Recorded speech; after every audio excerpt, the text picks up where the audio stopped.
জামালপুর সদর উপজেলার রশিদপুর ইউনিয়নের পাকুল্লা ভাঙনী ঘাট থেকে গজারিয়াটা ভাঙা ব্রিজ পর্যন্ত প্রায় 2 কিলোমিটার গ্রামীণ সড়ককে পাকা করার আশ্বাস দিয়ে একটি প্রতারক চক্র সড়কের ইট তুলে নিয়ে বিক্রি করেছে বলে অভিযোগ উঠেছে।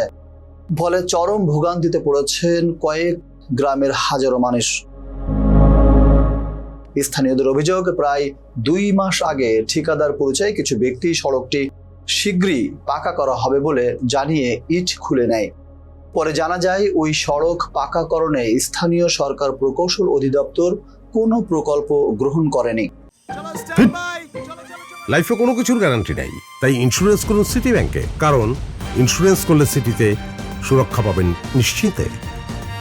স্থানীয় বাসিন্দারা জানান, এই সড়কই তাদের একমাত্র যাতায়াত পথ। বর্তমানে রোগী হাসপাতালে নেওয়া, শিক্ষার্থীদের বিদ্যালয়ে যাওয়া এবং কৃষি পণ্য বাজারে পৌঁছানো সবই কঠিন হয়ে পড়েছে। অনেক কৃষক সময় মতো পণ্য বাজারজাতকরণ করতে না পেরে ন্যায্য মূল্য থেকেও বঞ্চিত হচ্ছেন। চলাফেরা করতে খুব কঠিন হয়ে গেছে। 2 মাস ধরে মনে করুন গাড়ি ঘোড়া চালাইতে না, বাড়ি আইতে না। এখন আঙ্গর চলা, আমরা গরিব মানুষ, পেট গায়ে মানুষ, চলা কঠিন হয়ে গেছে ডাইরেক্ট খালাপ দিতে। বাবু পোলা বান নিয়ে মনে করুন আঙ্গর চলা কঠিন। 14 মহিনা নাই মনে করুন যে এটা কর্ম করে খাম, এই তো হলো বিষয়, বুঝছেন।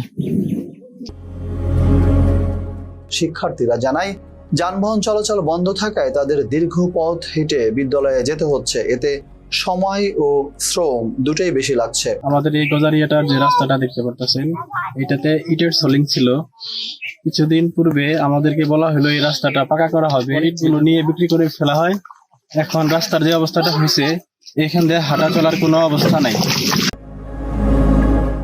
এলাকাবাসীর দাবি, উন্নয়নের নামে প্রতারণা করে তাদের দুর্ভোগে ফেলা হয়েছে। জড়িতদের দ্রুত গ্রেপ্তার ও দৃষ্টান্তমূলক শাস্তির পাশাপাশি সড়কটি দ্রুত পুনর্নির্মাণের দাবি জানান তারা। আমাদের রাস্তার ইটগুলা যারা প্রতারণা করে তুলে নিল, বিক্রি করছে, ওদের আমরা গ্রেপ্তার চাই, শাস্তি চাই। সরকার যেন আমাদের বিচার করে। আমাদের এই এলাকায় যদি কোনো বৃদ্ধ মানুষ অসুস্থ এবং কি কোনো শিশু বাচ্চা যদি অসুস্থ হয়, এই রাস্তা দিয়ে নিয়ে আসা করা বা চলাচল করা আমাদের খুবই সম্ভব। উনি যদি মারাও যা, তারপরেও আমাদের জন্য খুবই দুঃখজনক, কারণ রাস্তাতে আমরা চলাফেরা করতে পারতাছি না। একজন গর্ভবতী মহিলা যদি যতই বিপদে পড়ুক, তার হাসপাতালে নেওয়ার কোনো পরিবেশ নাই। জামালপুর জেলার সদর উপজেলাধীন 3টি রাস্তার ইট উঠোনের বিষয়ে ইতিমধ্যে আমরা অবগত হয়েছি এবং এই ব্যাপারে স্থানীয় জনপ্রতিনিধির মাধ্যমে মামলা হয়েছে এবং এলজিডির প্রকল্পের মাধ্যমে সরজমিনে পরিদর্শন করে প্রকল্প গ্রহণের জন্য ব্যবস্থা নেওয়া হবে।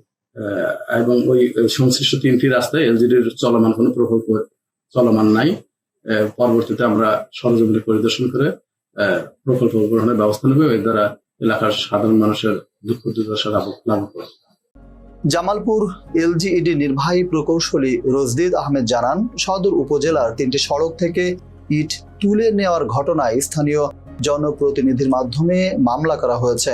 বর্তমানে এইসব সড়কে এলজিইডির কোনো উন্নয়ন প্রকল্প চলমান নেই। মানুষের দুর্ভোগ কমাতে দ্রুত প্রয়োজনীয় প্রকল্প গ্রহণের উদ্যোগ নেওয়া হবে। এলাকাবাসীর প্রত্যাশা,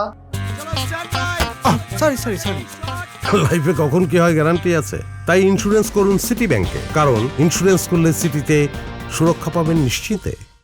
প্রতারণার সঙ্গে জড়িতদের দ্রুত আইনের আওতায় এনে দৃষ্টান্তমূলক শাস্তি নিশ্চিত করতে হবে। Imran Khan, face the people.